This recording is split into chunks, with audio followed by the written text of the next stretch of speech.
Hello everyone, a warm welcome to the GMAT Club channel. And today we're going to talk about a very interesting topic about what stops people from getting to a 700 score, what stops people from being successful on the GMAT. I'm sure many of you would have wondered that how is someone able to score a 700 on the GMAT Focus Edition in their very first attempt when I'm actually stuck at the score. I've taken the test multiple times, I've been preparing for quite a long time and not being able to get there. I'm sure many of you would have thought of this in your head several times over. Now, some of you would have also thought of, okay, I see these many success stories on GMAT Club. There are so many people who talk about being stuck at the score of 555 to 705, and despite being stuck, they're able to kind of move up their score in just a matter of a month, sometimes very, very quickly. How do they do it? I am in the same boat. I'm hitting a score plateau, don't really know what to do. So if you have wondered about these questions, trust me, guys, a lot of it has to do with timing.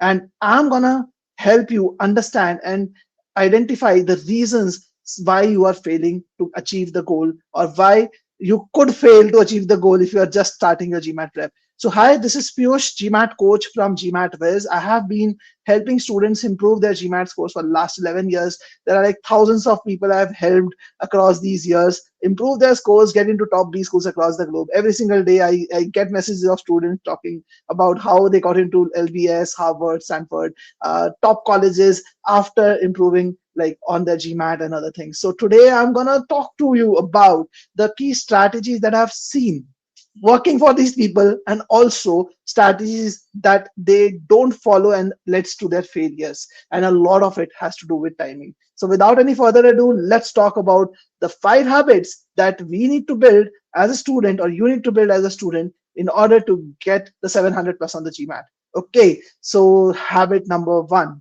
and this one is really the top of my chart, like learning smart time saving methods. Very, very, very critical on the GMAT Focus Edition, more critical than ever, basically. So what I'm talking about here, like a lot of people think that timing is just related to, you know what, how do I pace myself during the test? But timing has to do a lot more with how you are solving questions. Most people think that, okay, in order to do well on the GMAT, I need to do every question under 2 minutes. But if you look at the scorecards of even like students who score really, really well, Quant 87, like for example, if you look at this scorecard of this guy, Quant 87 is almost the perfect score. Like Quant 90 is exactly the perfect score, but it's very close to the perfect score. Look at this question that this guy has attempted. He has spent 7.7 minutes on this. Another question around 4 minutes.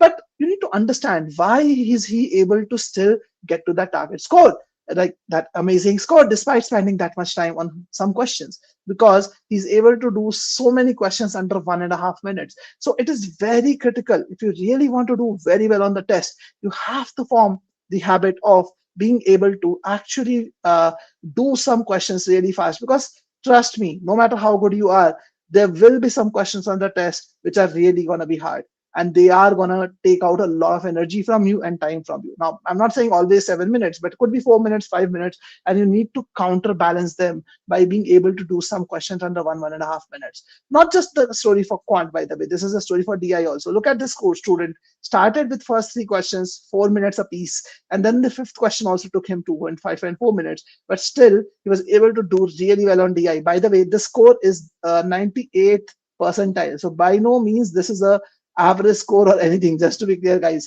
Really, really great score achieved. But what you need to understand is how they're able to do that. Now, the main reason behind that is all about being able to use more smarter techniques, more effective techniques, which enables you to kind of do questions under limited time. And another thing you need to understand is that not using smart techniques, or let's say using inefficient techniques, is not just stopping you from getting to the target score. It is also leading to a lot of issues, or it could lead you to a lot of issues around silly mistakes. Now, I know there are like around 17, 18 people right watching this stream right now. I would want to ask, how many of you face this problem that when you solve questions, like after solving questions or taking a test, you realize that most of the mistakes that you are making are because of silly errors?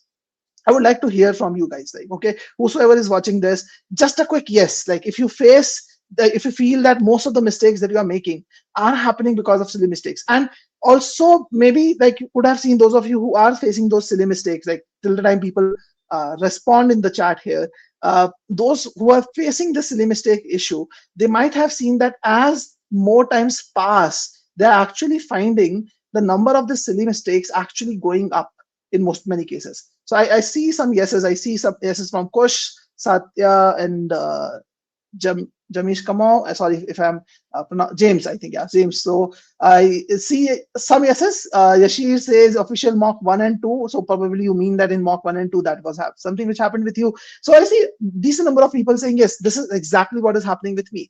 Now let's understand why this really happens. Why do you actually end up being in a situation where you're making the silly errors? And that has to do a lot with basically how you pace yourself, how you like the process that you're using today. So let's go to the depth basically. So yes, it says up to 3-4 questions in official mocks were just mistakes. But let's understand why they are happening, because see, unless you identify why they are happening, you will never be able to improve on it. And I call this phenomena a time trap cycle basically, and that is it has to do with timing completely. But where it starts is because of inefficient methods. Now, when I say inefficient methods, this basically means conventional methods also in many cases, especially for quant and DI. Like if you're using very conventional techniques like hardcore math, writing equations, like doing all of that, in many cases, what happens is because of inefficient methods, you end up spending a lot more time on solving a question. Now, this doesn't mean that inefficient methods are only happening where you are spending, let's say, 3 or 4 minutes on a question. It is possible that you're spending only 2 minutes to solve a question, but there also the method you are using is inefficient, which is taking you 2 minutes to get to the answer. But possibly if you use more efficient methods, you could have gotten to the answer in 1 or 1.5 minutes. But since you are taking 2 minutes instead of 1.5 minute, there is an artificial time pressure on you. Because understand, when GMAT is creating the test, they are creating a pool of questions which could be done in a limited time, right? In that 45-minute window. Now, if you are taking more time than required, like it's a 1.5 minute question or 1 minute question, you are taking even 2 minutes to solve it, you're already half a minute or 1 minute behind. Now, just multiply that number with 10. If that happens for 10 questions, you're anywhere between 5 to 10 minutes behind. Because of that, you get an artificial time pressure inside your head because you know you're running behind. Now, what happens when you run behind? You start feeling the need to save time, correct? The time pressure will make you feel that I need to save time. And when that happens, you start cutting corners. You start cutting corners in reading. You start cutting corners in calculations. These are the two most common areas. And trust me, guys, James, Shreyan, Yashir, Kosh, all of you here who said that I have this problem of silly mistakes. When you look at your silly mistakes, don't you see that most of the errors are happening because of missing something in the question stem, or you going wrong with some calculation here, possibly a minus sign you did not take care of, you took x from the left hand to the right hand side, you did not took it as minus x, you kept it as x itself.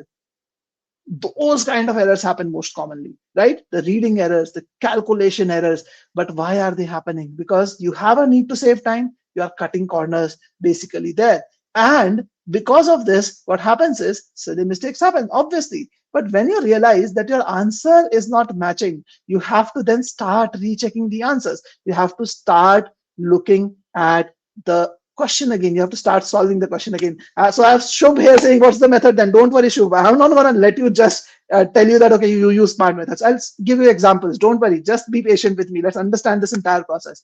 So rechecking answers the moment you start it, whatever time you saved, okay, like in cutting corners, you cut corners, you did the reading fast, you did the calculations fast, you may have saved 10 seconds doing that or 15 seconds doing that maximum. The moment you start rechecking the answer, the entire time advantage is gone. In fact, to recheck your answer, you might have to invest 1.5 minute again. So you have lost the time that you saved by cutting corners in 5-6 questions in one single shot. And in most of the questions, in most of the cases, when you're cutting corners, your errors happen more frequently than once in 5-6 questions. Now, because of which, whenever this rechecking answer happens, you have more time pressure build up, and this entire cycle starts following. And as I said, I call this a time trap cycle. So you are now trapped in the timing. Now, what you need to understand is, why did this cycle begin in the very first place? The cycle began in the very first place because of you using inefficient methods. So when this thing is happening with you, whosoever is facing this, I know some of you said yes, some of you did not, some of you are just silent spectators here, but important for you to understand that whenever this is happening with you, you need to learn more efficient techniques of solving questions. So Shop, let me tell you what techniques am I talking about. So I'll just give you sample examples, because obviously if I talk about uh, all the techniques, it will take me an entire day to cover that, because there is like so many different ways to kind of look at questions in a more effective way. But yes, before I get into that, I'll give you a disclaimer. Very important, guys. The methods that I'm going to cover right now, I'll cover them at a slightly faster pace, because this is not a subject matter session. I'm not teaching you certain specific concepts or topics. But yeah, I definitely would try to keep it at a balanced pace, not very fast, not very slow either. So it will be slightly on the faster side. So I'm giving you that disclaimer right away. So let's take an example of the SMART methods that I was talking about. So one of the examples that I find really, really, really helpful, and this is something which I started looking at like about 5-6 years back, was using successive change instead of using the compound interest formula. Now, those of you who like look at this compound interest formula, I just took a picture from the internet and posted it there. Some of you might be using R in decimal here. If you don't use R in decimal, you have to divide by 100 also if you use it in percentage terms. Now, this compound interest formula is a very nasty, very untidy, very complicated formula, and it takes a lot of effort to kind of solve questions using the compound interest. But if you know the concept of successive percentage change and how it applies in compound interest will become a cakewalk for you. You'll like solve questions in a fraction of a time compared to what you were spending earlier. So let's understand this small concepts very quickly. Okay, so let me first tell you what successive percentage change basically means. It basically means that if, let's say, there's a quantity P, price of a quantity is P, product is P, I increase it by X% first, and then I increase it by Y% later. Okay, so what I'm doing is I'm making two changes on the price of a product. Okay, first X% and then Y%. So let me switch to a slightly bigger view so that you can see it better. So there are two changes, percentage changes that are happening on the value of P. Then I can calculate the effective change, the net change, by using a simple formula, which is X plus Y plus XY over 100%. Now, this formula is very simple, guys. You guys can derive it yourself in 1 or 2 minutes. Basically, it's a very simple formula to derive and to use as well. So let's say, for example, if I see that the price of a product is increased by 10% first and 20% later, okay, then I can simply use this formula and say that the net change is gonna be equal to 32%, right? Now, this is a very simple, easy to use formula. Now, the beauty of this formula is not in when the numbers are 10 and 20. Now, if the percentage change is 10 and 20, whether you use it or not, it's not going to make a huge difference as such. But the benefit of this formula is when you have the numbers like 2% and 3%. If you use this formula, you get 2 plus 3 plus 2 into 3 over 100. So it is 5.06% increase. Right? So this formula allows us to calculate successive change, effective successive change very easily. Okay, so remember this formula, guys. I'm just gonna delete this on the screen, or let me use actually a different screen for this. So always remember, if there's an X% increase and Y% increase, I write the net change as X plus Y plus XY over 100%. Okay, so that's the successive change formula. Now let's look at compound interest from a very different lens. So let's say if I know that a principal P is put at 10% annual interest compounded annually for 2 years, right? Let's understand the concept here. So if the question is asking us that if P is put at 10% annual interest compounded annually for 2 years, if we have to calculate the effective interest rate, so can I not say that when I put P at 10% annual interest, I'm eventually getting an increase of 10% on my money in the first year? Because compound interest is nothing but, or interest in general is nothing but increase in the value of something. It's an increased amount that I get. So I am indirectly increasing my principal by 10% in the first year. Now, what happens at the end of the first year? In the end of the first year, when the next year starts, this entire increased value, the final value, is gonna increase by a further 10% again, right? So I'm successively changing P. It's the same as successive change. I'm successively changing P by 10% first and then 10% next, once again. So can I not use my successive change formula and simply say that my net change is gonna be 21%? That is going to be my net change. And what is this net change? Effectively, if you notice, this net change is nothing but my eventual compound interest. Okay, guys. So using this simple concept of successive change, I can get rid of using that crazy formula of compound interest in quant. I don't need to use that formula. I can work with this formula and get the answer very easily. And as I said, the beauty of this lies that it works with even weird numbers like 3% interest, 4% interest. You can very easily calculate compound interest using this concept. And GMAT, all GMAT questions can be solved in compound interest using this, and it will make your life super simple. Instead of using the formula, if you use this, it will reduce your time at least to half, in many cases to one third. And understand that will happen once you make it second nature. So you will be able to solve compound interest questions really, really fast if you do this. So let's take an example question. This is an official GMAT question on compound interest. I want you guys to take an attempt at this. I'll just remove the banner here. Just give me 1 second, guys. Uh, yeah, so now you should be able to see the question properly. So I want you to take 1 or 2 minutes and solve this question. And whenever you're done, like, you can post your answers in the chat. Super happy, like, we'll be happy to see your answers as well. So yeah, let's give it a minute or two, whatever. But I'm sure if you use this, you'll be able to do it in a minute. All the best, guys.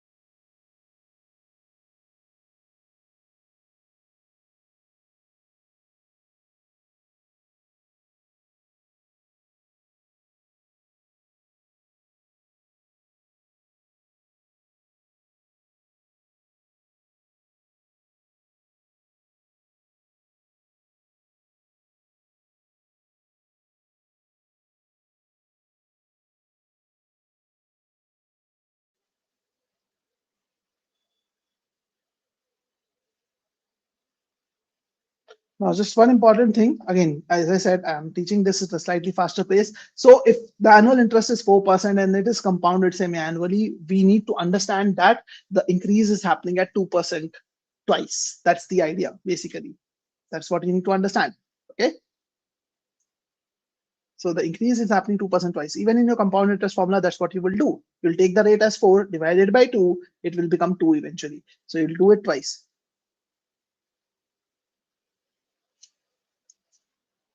All right, guys. So those of you who have gotten the answer, feel free to write it in the chat. In the interest of time, I'll move forward. I'll discuss this quickly. So I know that they are saying that the simple interest of 2% gives me the same interest as 10,000 invested for 4% compounded semi-annually does in 1 year. So if it is semi-annual compounding, I have to take 2% twice. So 2% if I take twice, I get 2 plus 2 plus 2 into 2 over 100.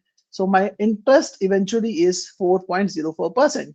Now 4.04% of 10,000, if I calculate, I will get 404.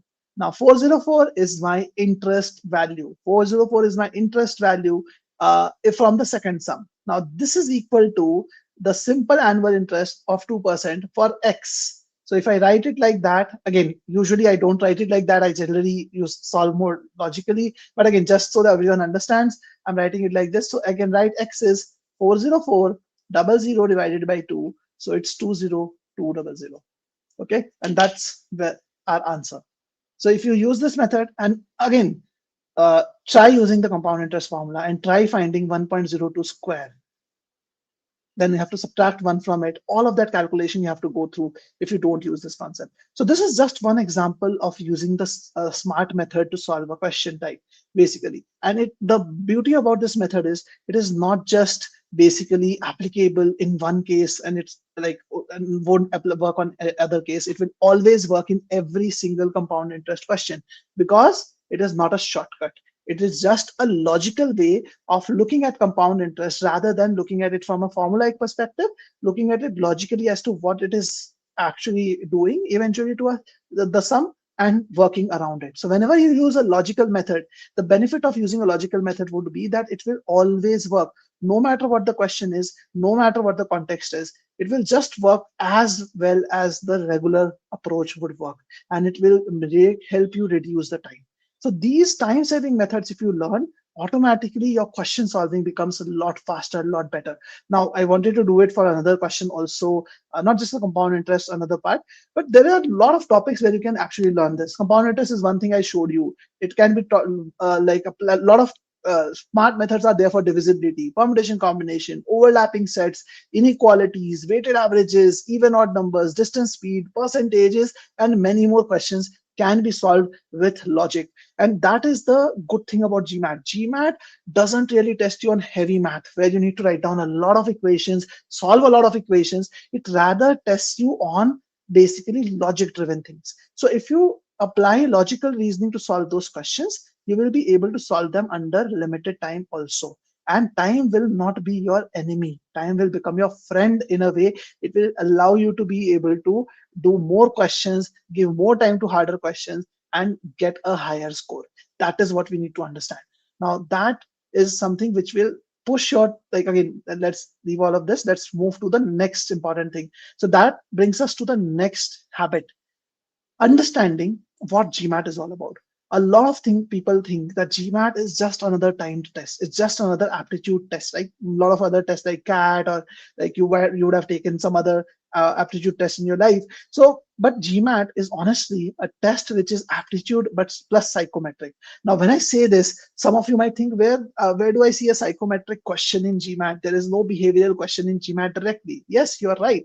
There is no direct behavioral question in GMAT. But it actually is actually testing you on some psychometric parameters. Now, this is a thing which I observed a lot of times, but this really hit me when I was watching a video which is conducted on GMAT Club itself. This video you can find on the YouTube channel here itself, where the person who creates the GMAT algorithm, she was talking about the GMAT testing algorithm, and she herself said that they test on a lot of psychometric aspects. Now, if you don't understand this, you are not completely prepared for the GMAT, because you will only prepare for aptitude. You will never think around that GMAT is also trying to test psychometric behavior by putting you in real life situations without even you knowing that they're putting you in those situations. And I'll give you an example of that. They do it in multiple ways, like at least 5, 6 ways I am aware of myself. And I teach my students how to be prepared to tackle those ways. Because if you are not prepared to tackle those things, you will end up unnecessarily like failing in those things. Because I personally feel that GMAT is not just like, you're not taking a test. Imagine it like a sport, right? You're playing against an opponent. Here, your opponent is someone who is the test setter. Again, it's not like a fight or anything. It's just a game that you're playing. You have to imagine it like that. And if you understand who your opponent is and what is the card that they are playing, what is their game plan, you can actually beat them at their game plan. So my approach is that you have to look at the GMAT in that fashion. So yeah, she says, I have given the GMAT thrice. I can totally understand. She, like, if you have taken it thrice, you would have experienced this sometimes yourself also. But there are a lot of these things that you have to keep in mind. So let's get into what exactly is that I'm talking about with respect to the psychometric behavior. So I'll take an example of the adaptiveness of the test. Now, GMAT definitely is an adaptive test, but is it perfectly adaptive is the question. So it's not perfectly adaptive anymore. The reason I attach anymore is I see this happening more with the GMAT Focus Edition, which is something they introduced 3 years back. So the idea is, like, I'll just take an example of GMAT Mock 3. Now, I see this happening in the official mock very often, mostly in Mock 3 and Mock 4, basically. Like, if you're taking those two mocks, this is something which I see happening pretty often. And it is something which happened with me in my actual test also. When I took the test last time, which was around a year and a half back, I observed something similar happened to me as well in the test. What am I talking about? So in general, since it's an adaptive test, the first three questions which are given to you are generally of medium difficulty level on an average. Okay, what I mean by that is like there could be all three medium questions, there could be one easy, one medium, one hard question, but on an average, they will give you medium difficulty level questions. Now, based on the direction of these medium questions, they decide where to go next. Now, in an ideal case scenario, in a perfectly adaptive test case scenario, you would expect that from medium, you will go to slightly more harder, medium, harder. Then you start, if you get them right, you go to harder. If you get them right, you get to very hard. And it just climbs one step at a time, right? You expect it to be like that, climbing one step at a time. But I've seen several times that somewhere in between Q3 to Q15, in fact, this happens most commonly from question number 4 to question number 10. What they do is they give you 4 to 5 hard questions back to back. Okay, and in simple terms, you can say that they bombard you. They bombard you with hard questions back to back. Now, that's not something which is supposed to happen in a perfectly adaptive test. Now, just to be clear, this usually happens only if you get the first three right. Right, that's important. Okay, if you don't get those right, they're gonna give you easy questions only. But I've seen this happening several times, and not always. They try to put you under a lot of pressure by giving you 4 or 5 back-to-back hard questions. Now, guys, think about this. If you are getting 4 to 5 hard questions back to back, what does that mean? Now, hard questions automatically require more time than easier or medium questions to solve. So it's very natural that you might as well be spending about 3 to 4 minutes basically on every question overall. Like each question might be taking you 3 to 4 minutes over there. Now, if that happens in 4 to 5 questions back to back, you are already behind the clock. So your mind is telling you that you are running behind, you're running behind, you're running behind, make up for it, make up for it. Now that feeling is a very, very bad feeling to be in. In most cases, what I see with people is in this 4 or 5 questions, they're not able to maintain their pace throughout these 4 or 5 questions and be patient. What they do is after 2 questions or 3 hard questions, they crack. What do I mean by cracking is they end up rushing in the next 1 or 2 hard questions, and they even end up rushing in the next easier questions because they are trying to now save time.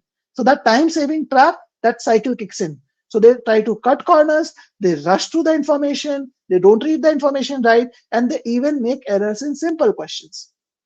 Now, what you need to understand is that this kind of behavior is something where they are intentionally trying to test you, because GMAT is a standardized test. They have to take the test throughout the year, test so many different people on equal parameters. So what they do is if they are giving you back-to-back hard questions, they have to balance out by giving you very easy, simple, straightforward questions. So I see sometimes 4 to 5, sometimes 5 to 6 easy questions which can be solved within 30 to 50 seconds in the last 6 questions. Okay, and it doesn't just happen in case you are getting the initial or the middle questions wrong. I scored almost the perfect score in quant. Like the only mistake I made because of whatever reasons was in question number 20 in quant. Everything else, till first 19 question, everything was perfect, everything was right. Even despite that, I got 3 easy questions in the last 5, which could be done in 30 to 50 seconds. Again, I obviously won't reveal those questions, but they were like very, very straightforward, very simple. I would say below 605 level questions. Now, in a test like GMAT, you don't expect that to happen. It is supposed to be perfectly adaptive, but it is not. So what they are trying to test is, if you are put under that much pressure, can you hold on to that pressure? Can you understand? Do you understand that they are going to balance it out somewhere if they are giving you hard questions? And the way I convince my students or myself about this is, it's a standardized test. It happens 365 days a year.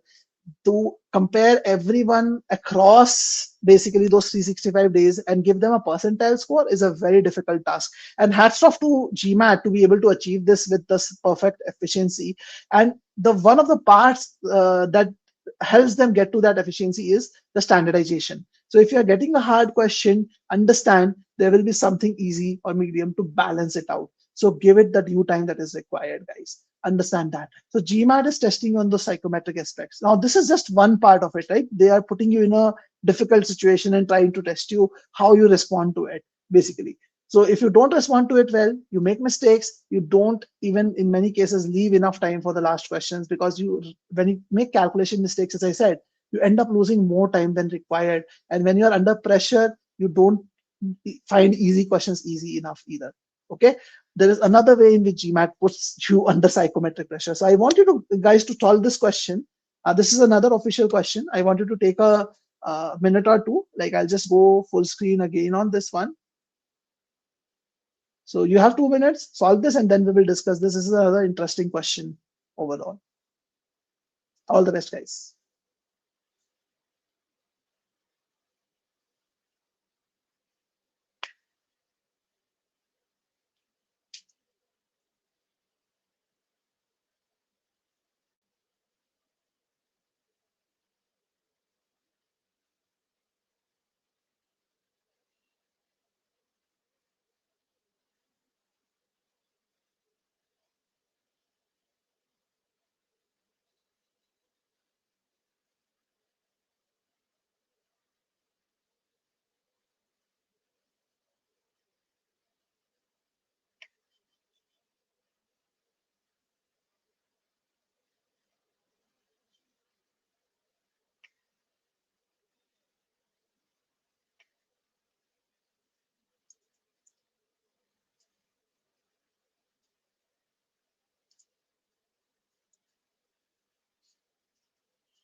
All right. So I have some answers. Prerna says C. Milton says D.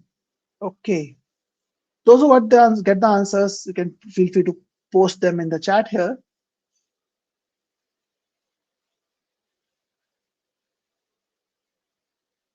Okay. I have Roger saying B also. Okay.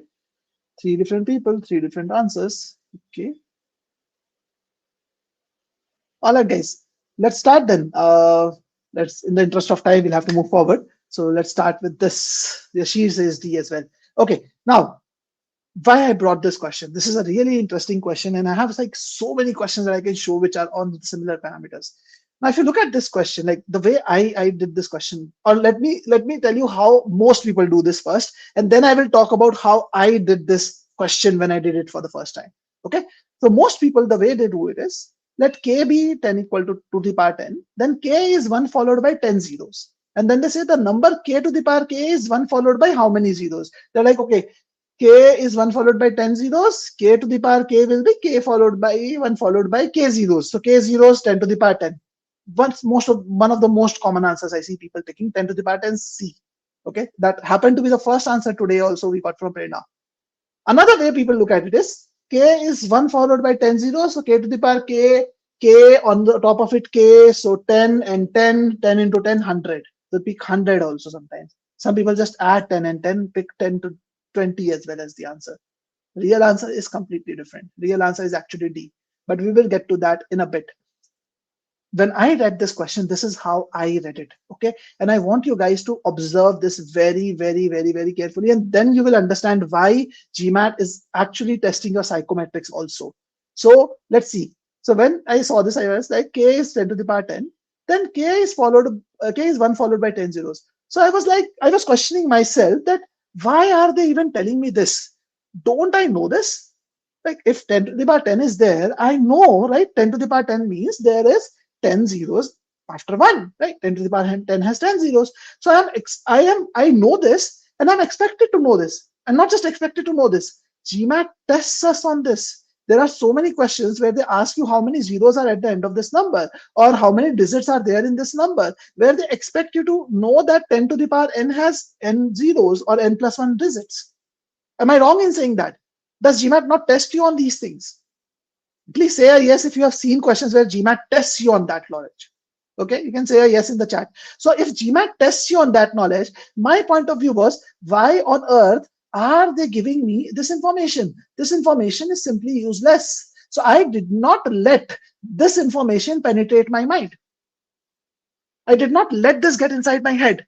Okay, I'm a very thick-skinned person. That manner, I look at things in a very calm and simple fashion, and not as a teacher only. When even when I was a student, I understood this traps that GMAT is putting me under. I started looking at things in a more calmer way, like observing more than reacting first. So I just ignored this piece of information. This was not even existing for me, and those of you who have gotten it wrong have used that information, and because of that they have gotten it wrong. So I said, okay, I have to just find k to the power k as how many zeros, right? So k is this, to the power k is that. So that means it is simple. A to the power m to the power whole to the power n, I write it as a to the power mn. So I'll write it as 10 to the power 10 into 10 to the power 10. So this will be what? 10 to the power 11, because 10 to the power 10 plus 1, again, if I don't want to jump any steps, so it will be 10 to the power 10 to the power 11. Now, how many zeros does 10 to the power n has? It has n zeros. So how many zeros will this have? It have 10 to the power 11 zeros. Simple enough. Okay. So understand, guys, if this question did not have this piece of information that I crossed over, if this information was not given to you, you would possibly not make a mistake. And the fact that GMAT expects you to know this and it's still there, it means that you are getting trapped in these things. So understand, you have to learn the skill of being able to identify traps. So I had this point from Yashir. Yashir was saying that I have gone from 535 to 585, but I have never been able to kind of move beyond that. I don't know. I've done everything from my side, from the best of my capability, but still not able to improve the score. So see, that's a very common thing which happens with a lot of people, and that's what I was talking about. That in many cases, people don't even understand what's going wrong with them, what's exactly going wrong with them, and why are they not able to get their score improved. And this is like one part of the reason. There could be a lot of other things, like there could be process issues, there could be issues related to how, like soft skills. I always tell my students that whenever you're struggling with GMAT, you need to look at two different type of things. Okay, you need to look at hard skills. Hard skills are basically concept specific or question specific things, and you also need to look at soft skills. Soft skills are related to how you generally approach a question. How do you read a question? How do you infer from a question? How do you calculate? How do you think of the first step? All those things. So a lot of soft skills are also very important, Yashir, for you to be able to improve your score. So when we work with people, we ensure that we understand those specific aspects also as to why they are making those mistakes that they are making. And that's one of the reasons our students succeed a lot, because we are not just looking at their hard skills, also soft skills. So in case, like, again, obviously, like over here, it will be difficult for me to kind of tell you exactly what your problem is, because I need to understand that. So in case you want to schedule a call on our calendar, understand how we can help you out with the GMAT prep, feel free to use this link. I've given it to you in the chat, Rishi. Okay. So let's move ahead, guys. So this is one of the cases where you can see GMAT is giving you additional information, unnecessary information, and trapping you. Now, it's not always the case that that unnecessary information is not helpful, or well, it could be not helpful, but unnecessary information is a trap. Okay, in some cases it is not a trap also, but you have to be aware of it. You don't need to consume additional information just because it is given out there. Okay, guys, it is important skill that you have to understand. Now let's do this TPA question also. I want you guys to solve this question. I'll just go again full screen here. So I want you to solve this question. I'll give you about let's say 3 minutes to solve this. Okay, guys, that's sufficient time for a TPA question, and then we will discuss another thing which GMAT does there. Okay, guys, all the best. And whosoever is done can obviously post their answers in the chat.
All right, guys, we are close to 3 minutes on this question.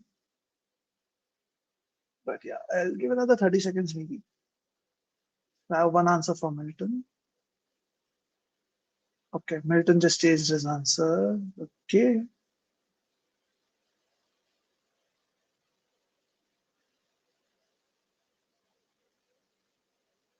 Now, what I'll do is let's start with this question now. So, what I'll do is I know some of you might be still stuck with this question and like not really having an answer and those things. Now, I'll tell you first of all what is GMAT's play in TPA in many TPA questions. Not always all, but most of many of the TPA questions. What they do is they know that when a person sees a very long question, right? Whenever you see a very long question, you just look at it, your subconscious mind naturally tells you that read fast. That's the natural reaction from a subconscious. You don't even realize it in many cases. It's just a subconscious reaction. Because trust me, when you see this question on a GMAT screen, it runs 3 lines. It's like the length of a longer CR question or maybe 2 CR questions. Your mind just go bonkers and it will just read things fast. And many of you don't have not put the answers. I'm assuming you are still not there to the with the answer, probably because you have assumed 2500 is the sale for the first 5 year period. But in reality, that 2500 is just the the quantity that is published, and it has nothing to do with the question. Even if you ignore that 2500, it doesn't make any dent in actually solving this question. So what GMAT is trying to test through this question is, even though you are served with a very long question, can you read with focus? Can you read with efficiency? Now that is a very important skill as you go to the B school or even as a manager later on. You need to read with focus. You need to understand the things very well given in front of you. You need to be able to contextualize information, understand what is important and what is not. Now I'll help you understand why this question is like how they are doing that intentionally in this question. Now, if you notice this, in June 1990, a small academic press. Now, when I was reading the question, I was like, okay, they could have said a press published an initial run, right? Why is it important to tell me that the press is small and it is an academic press also? Why is it important to tell me that the author was a linguist? The name of the author, it was his first book, the name of the book, because the first one was selling well, because it was cited in an influential newspaper, and so on and so forth. What are all these pieces of information doing in this question? Can any one of you tell me why all these pieces of information are given? Any idea, guys?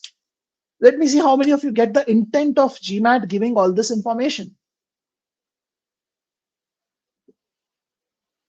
Let's see who get this right. To confuse you. How? Good point. I agree. You're right. But how? Unnecessary information. But what is the purpose of this? Understand, guys. If you're still not understanding the actual purpose, the purpose of this question, this information is to make the question look landier. It is to it is not to waste your time, Prerna, just not to waste your time. That's indirect information.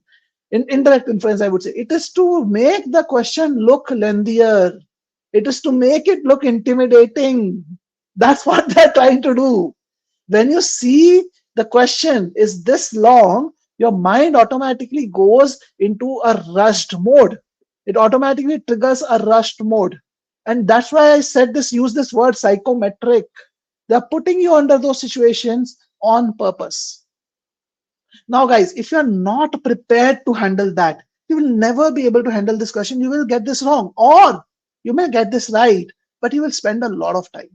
But if you know that GMAT plays around with these things, the moment you read, the moment you start reading this, you will ignore unnecessary information. You will focus on the main idea. But understand, you cannot skim through and do that. You know why? Because unless you read it with focus, you don't understand what is important and what is not important.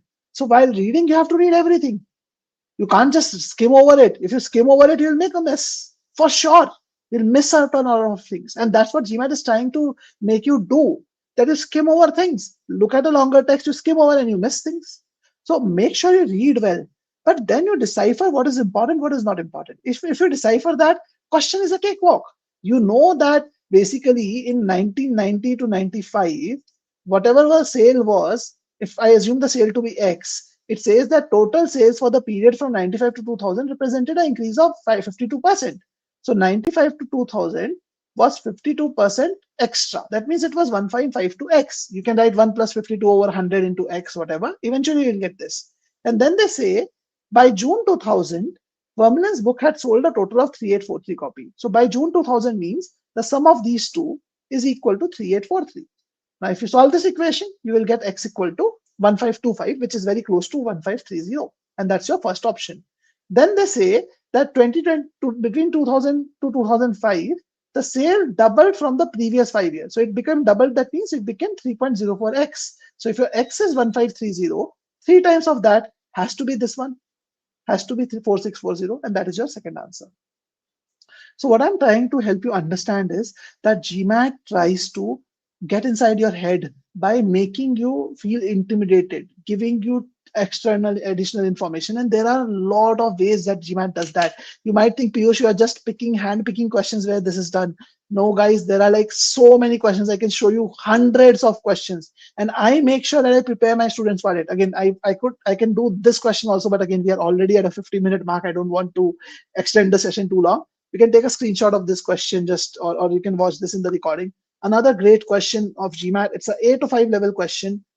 Most people take 6-7 minutes to solve this because they think GMAT is trying to test their mathematical prowess, but they are just trying to test how calm and composed you are. Answer is right in front of us if you just focus on the basic things and don't go on don't get distracted by it. Answer can be found in easily 3 minutes in this question. 8 to 5 level question I'm talking about. So what I'm trying to say is that GMAT is not really testing you only on subject matter. They are testing on a lot of other skills also. So I always say that when you are preparing, you have to build the habit of strategizing. People who actually score 700 plus make this a habit. Instead of just looking at a question and going ahead with what comes to their head as the first approach to solve it, they try to look at the question, think about how I want to solve, not just get into solving it. Again, I've not covered a question where that strategizing aspect is important here, but there are strategizing is possibly the skill number one in my opinion. Like you need to look at the question. Almost always the case with GMAT questions that if you see a lot of calculation involved, there is definitely the case that you're moving on the wrong path. There is something else which is there. You might be able to observe and solve it. There is a better method. There might be approximation involved. Some other technique is there. Now, what are those other techniques? Depends on different situations. And when I work with people, I generally try teaching them those techniques with different examples as to how they identify what is that they need to do in that question and how do they go about doing it. But more important thing is that you at least put in the effort to strategize, because many cases people are aware of those techniques. It's just that they don't strategize. They don't give that 15-20 seconds before the question, and that's when they get it wrong. And similarly, reading fast, reading slow. Again, I am not a proponent of reading fast, just to be clear. Why I am using this phrase is to help you understand that the pace of reading cannot be same throughout. You need to slow down in questions or information which is complicated or convoluted. Okay, so the question that I did not do today, that I asked you to take screenshot of, it is this part is very important for that question.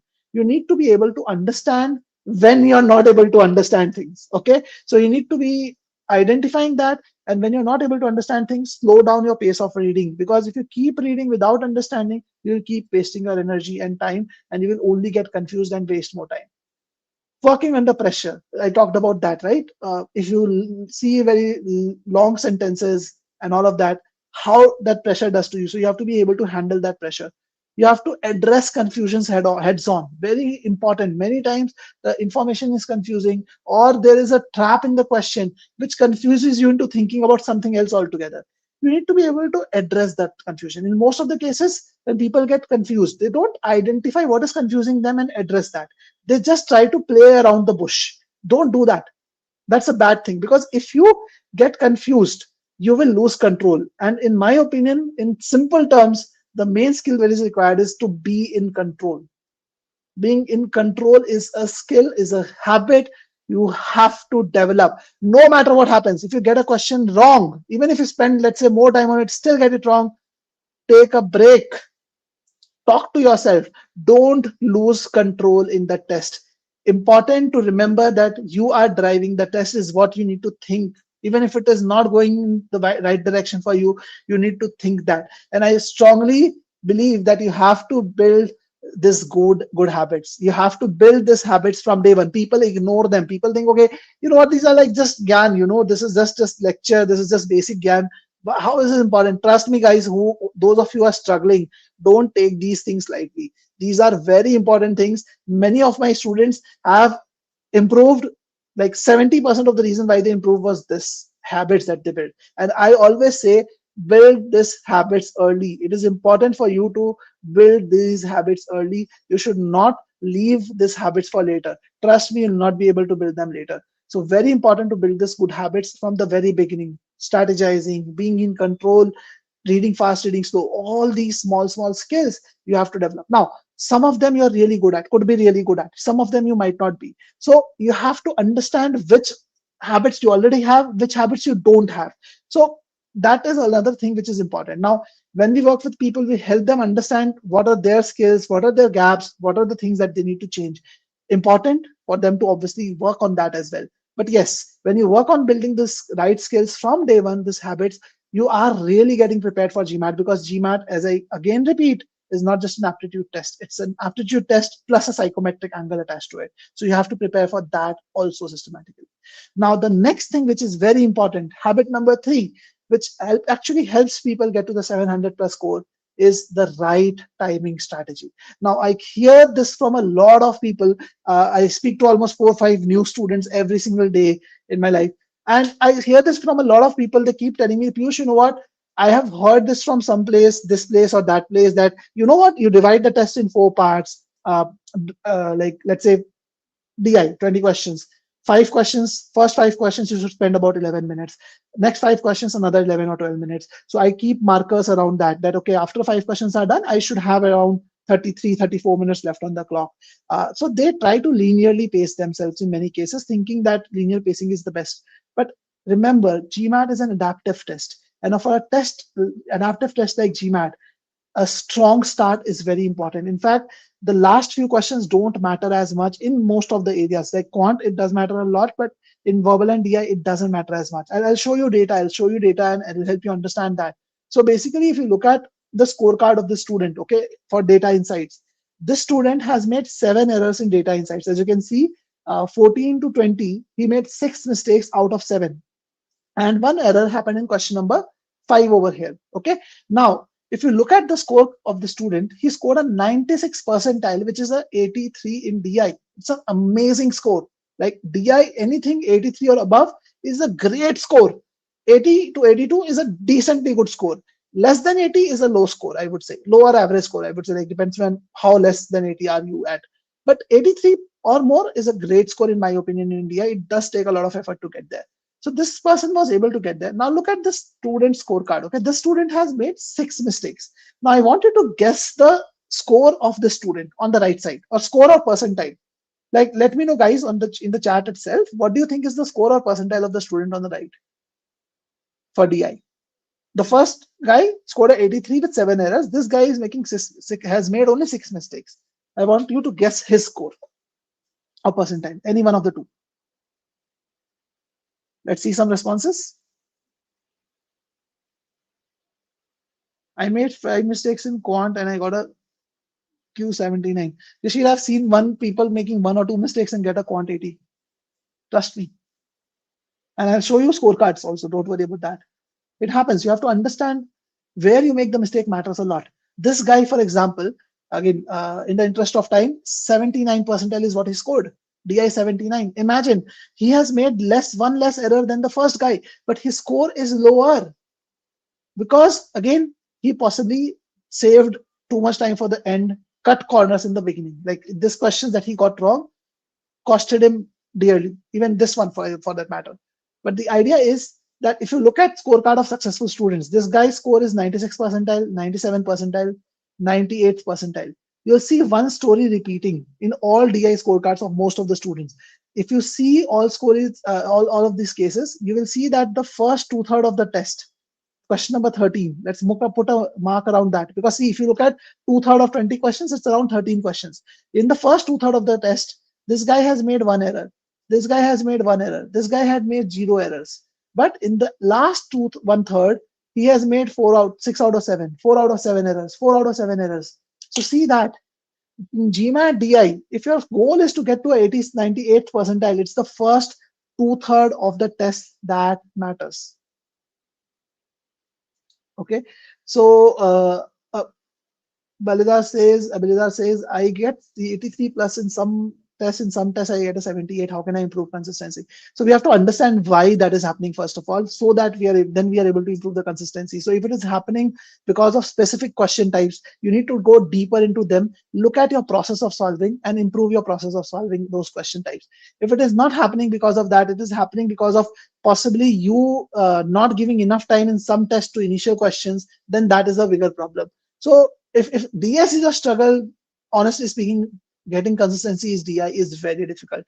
You have to get DS right, because DS is something which is accounting for the maximum number of questions. It takes the lowest amount of time, and it is also front loaded usually. So because of these three reasons, DS is like very important for DI. I go to the extent of saying that if you can't master DS, if you don't master DS rather, you cannot do well in DI.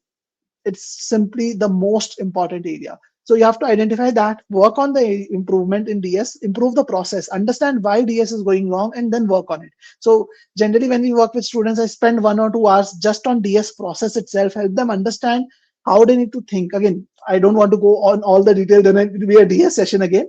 But in simple terms, Abhijit, the idea is to look at DS questions logically, more important than mathematically. And even if you're doing them mathematically, build the habit of doing it logically, one step at a time. So there's a proper process around it that can be developed basically. And once you develop that, it will automatically help you improve the understanding. But coming back to where we were, so it is important here to ensure that first two-thirds of the test is what we look at importantly. If you rush in the start, you might make errors. For example, if you look at this student, he tried to rush in the beginning of the test. He changed his answer from incorrect to correct for question number 2. He completed the test fast, 7 minutes 31 seconds he saved. And because of that, his score was pretty low, because he actually had 1 and 2 both wrong. He made mistakes in the beginning. Despite completing the test, despite having a decent enough accuracy, he just got 3 wrong. The score was really low. Like if I remember correctly, the quant score for this guy was 77 only. So what is the point of rushing in the beginning? So what is my time taking strategy? So key timing lessons for DI is first 15 to 16 questions is all that matters. So 13 can get you 83. If you want to get to 84, 85, look at 15, 16 questions. Important, if you are looking at 84 to 85 score range, you can get there with 15, 16 questions comfortably. And you need to have cushion also, right? You might make a mistake here and there. So target 15 to 16 questions. And please understand, I'm not asking you to overthink in these 15, 16 questions. A lot of people think that Piyush is saying us that you can spend more time and you get the questions right. No, just because you spend more time on a question doesn't mean you can get it right. I did a live test with one of my students who I'm working with right now yesterday on DI. And the only reason he is messing up DI is because he's overthinking in the initial questions. He gets the logic right in 2 minutes, but then because he wants to get the first 15, 16 questions right, he just pushes himself too hard and wastes another 1 minute and minute and a half on those questions, wasting time. So I'm not asking you to spend extra time on the first 15, 16. All I'm saying is in the first 15, 16, you should not basically rush. Just do it on merit. Give it the due time that is required. Don't overthink. If you overthink, basically you are doing worse than rushing. Actually, overthinking is bad, much more worse than rushing. Okay. In verbal, the first 18 to 19 question is all that matters. If your target is up to 85, 86, so if you're targeting 99 percentile in verbal, you can easily get to that score with first 18 to 19 questions. Please ensure that this doesn't mean that you will reread or overanalyze initial questions. That is a time sink. Again, guys, same strategy. I'm telling you, overthinking is bad. Don't do overthinking. I'm not asking you to spend extra time. All I'm asking you to do is don't rush in the initial questions to save time for the later questions. Unless your target is obviously like a 90-90 in all the sections, then you have to be perfect, unfortunately. But if your target is 99 percentile, by the way, if you get these scores, 84, 85 in DI, verbal 85, 86, and the similar score in terms of percentile in quant, you are looking at a 735 plus. Okay. And even to get into Harvard and Stanford, score-wise, 705 is sufficient, irrespective of your demographic, basically. Okay, so you can easily get there. That's important. In general, start strong. A poor start can delay the score, and first three questions set the tone of the section. So Yashir, you are right. The starting three sections should the three first starting three questions should definitely be correct. Like if you really want a good score, but again, please take my words in the right spirit. Understand this: you cannot get a question right by just thinking of getting it right. You want every question to be right. All I'm saying is don't rush or cut corners in the first three questions. If you see something which is out of your control in first three, it doesn't make sense to sit on that question. So don't be stuck on a question. Move forward if a question is out of bound, irrespective of where it is. Okay, but don't rush. That's my main idea. In the end, also important that don't spread time over too many questions. If you have less time, try to do less questions, but do them properly. So instead of doing too many questions, let's say you are in a situation where you have 5 minutes left and four questions to do. Don't try to do all four of them. Try to do maybe two questions or three questions. Do them properly and get them right. That is more important. You'll get a better score. Okay? Keep that in mind. Now, next thing which is very important is focused preparation strategy, which is the fourth habit for people who succeed. Now, I already talked about the like time saving strategy. Just 1 second, guys. Something with wrong with my computer. Okay. Anyways, I'll just keep speaking till the time this. I think my presentation ended. I'll just open it again, guys. Just give me 1 second.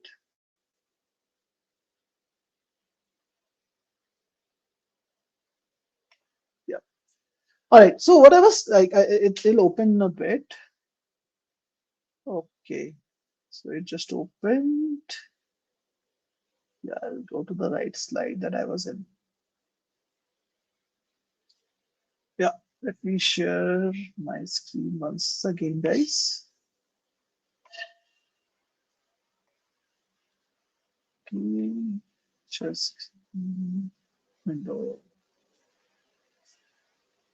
All right. You should be able to see it now again. Okay. So what I was saying was that in many cases, when people struggle with their score, like their score hits a plateau, they are not able to see that improvement happening. Most of their approach is very focused around general practice. Just let me just do about doing things look at the areas in which I'm weak and like this, just the score wise, and just do more questions on them. And then obviously you have to work on your weak areas, but just doing more questions are not going to help you improve. You have to look at identifying the reasons why you are weak in those and work on that. So one of the things you have to understand, again, I come back to the time trap cycle. In many cases, you are not weak just because of being weak in different topics. You could be having a low score because of you making a lot of unnecessary mistakes because of inefficient methods. So even in the questions that you're getting right, you need to evaluate whether your timing is apt or not. If your timing is not apt to do those questions, then you need to work on improving the methods. You need to learn better methods, smarter methods, and those will help you kind of push your score up. Now, we always try to teach that to our students that, okay, how do you use the most effective methods? Now, obviously, a method which is most effective for one person may not be most effective for you. So we have to also personalize that, okay, what works for you, and accordingly, like you have to fine tune things. But what I'm trying to say is don't just look at the things that you're getting wrong. Also look at the things that you're getting right. See whether your time is efficiency wise best or not. And make sure that you do proper root cause identification. Now, what I mean by proper root cause identification is that don't just look at the scores. Try to understand that, okay, what are my problem areas concept wise? Like in terms of concept, if I'm making easy mistakes in easy and medium questions or easy or medium questions, then it is most likely a concept issue that need to be worked upon. If your error is like problem is happening only with hard questions from a certain topic, it is most likely a process issue. Then you need to work on the process for it. If your errors are mostly silly mistakes, basically, you are making silly mistakes, calculation errors, these are unforced errors, I say, then it is more of habitual errors that you have to work on. So you have to build the right habits. You have to understand which habit is incorrect over there. Now, one part of it could be strategizing thing, that you are not strategizing while solving. And this is not just where you make silly mistakes. It could also be where your time is high. For example, a question you solved in 4 minutes because you started manually calculating all the cases. Whereas if you just observed and thought about it better, you would have solved it in 2 minutes. Now, You look at that question, you tell yourself that, okay, you know what, this time I actually went on the wrong track. But what you need to understand is that a repeating pattern? If it is a repeating pattern, then you have a problem of strategizing. You don't strategize as much. I remember one of my students where, like, again, I gave this feedback to a lot of my students, but one student prominently, like, where this feedback really worked a lot was Pragati. Like, she had a score of 535 and she improved her score to a 695 basically. So what has happening in her case was, in a lot of algebra questions specifically, she was not giving herself enough time to think about how she wants to attempt the question. And because of that, she was going on the wrong track, wasting a lot of energy and time. So what we talked about was that you have to strategize. But again, like, despite me telling her that you have to strategize, she was not able to.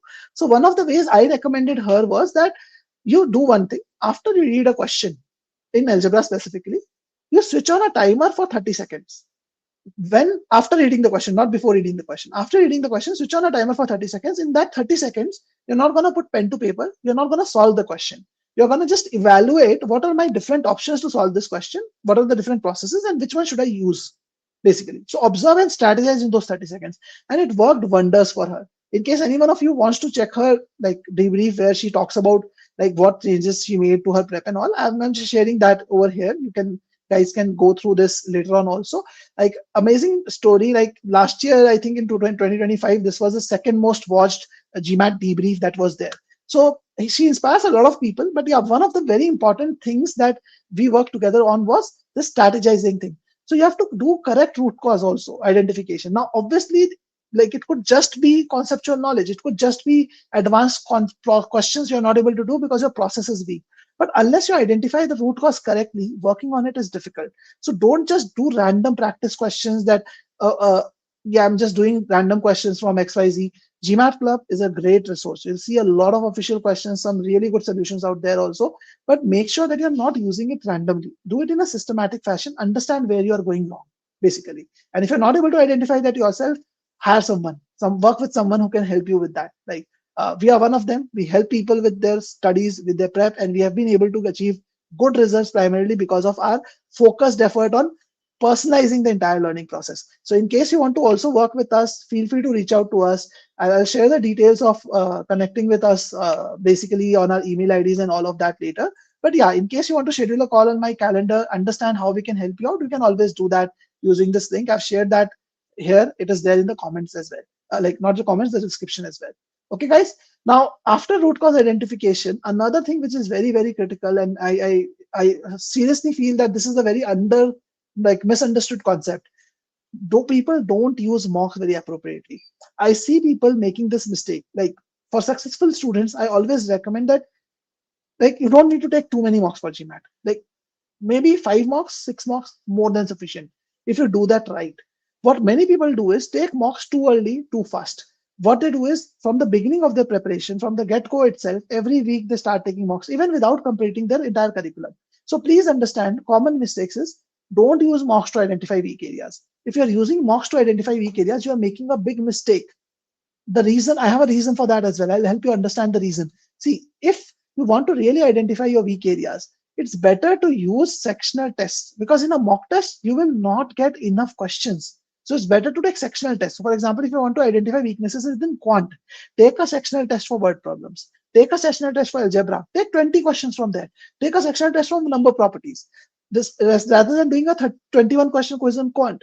21 questions, if you're taking, it might not even give you enough exposure to all different question types. So it's important to not use mocks to for identify weak areas. Taking mocks totally too early without total coverage. If you have not covered everything and you are taking a mock initially, earlier itself, like maybe like halfway through your prep, then you possibly see a low score, because you are going to get questions which you're not even prepared for, and that impacts your mindset. That impacts basically a lot of things. You start rushing unnecessarily, you start thinking that I don't have enough time. So don't make that blunder, and don't try to do mocks only for identifying timing issues. So important usage of mocks is to identify the best section order. So what I recommend is that if you have problems with, let's say, timing, then you focus on doing sectional tests. Improve your timing on sectional tests. Use the mocks for identifying the best section order, like whether you should start with quant or verbal or DI. What should be the section order that works best for you, try to fine tune pacing strategies. Now, pacing and timing are two different things. Pacing basically means how do I skip questions? When do I skip questions? How do I start? Those kind of things that I was talking about a little while earlier. Okay. And then managing your focus for 2.5 hours. So that is where the mock should be utilized for. So ideally, I recommend that you do the mocks basically towards the fag end of your preparation. Once you have done work on all the areas and also identified like the gaps and worked on those gaps, you fine tuned them, then only you should be taking mocks. Okay. So that's about it from my side, guys. I open this up for open-ended Q&A. In case you have any questions, feel free to ask me those questions. Okay, I'm more than happy to take up any questions that you might guys might have. So I'll be here for another 5-7 minutes, depending on your questions, guys. So if you have any questions, just let me know.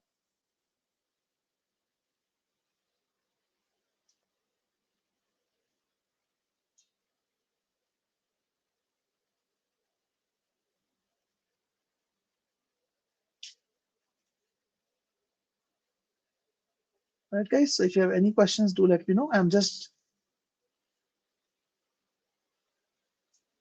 wait a second. Something wrong with my slideshow again.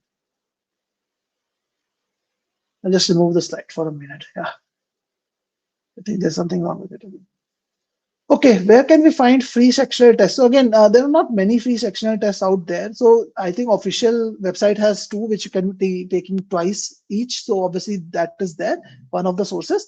Apart from that, like there's one sectional test free, one free mock on GMAT Club, and they run it. But yeah, generally these are the best, I would say.